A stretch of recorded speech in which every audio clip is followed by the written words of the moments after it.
دیگه با توفولی سازش کردیم. توفولی خوابوندیمش اینجا واسه یه دونه تخت درست کردیم. نکن اینجاشو فشار میدی اون ورش میره بالا پایین. این بالشتای پشت سر ما آدم هاست واسه این حکم تخت خواب داره. یه ذلم این توی شکمشو ناز میکنیم.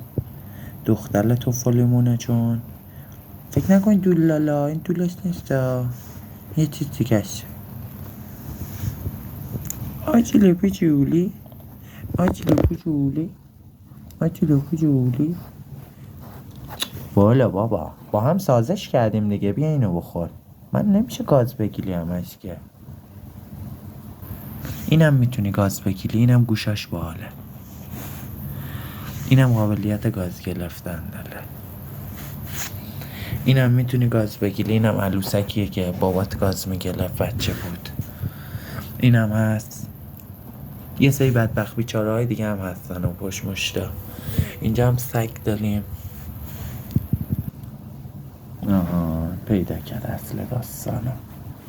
میگم بابا بچه دنبال یه چی میگرده بتونه گاز بگیره.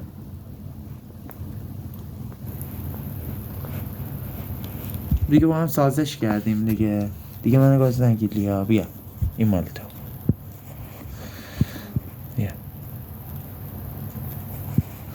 گوششو گاز بگیر. چیزای کوچیک هم قبول نمیکنم، فقط چیزای بزرگ. خواب بودم دیدم یه چیزی داره مچمو گاز میگه. ای خدایا این چیه؟ خواب دارم میبینم بعد دیدم دعیوس اومده داره من گاز میگیره. فوچ بابا چقدر من دندون در آوردی از دیروز پریروز الان. ناگاه این سوزن میمونه پدر سگ. باید سوزناتو نشون بدم. وایسا نه واه خود سوزن ها. سگ توله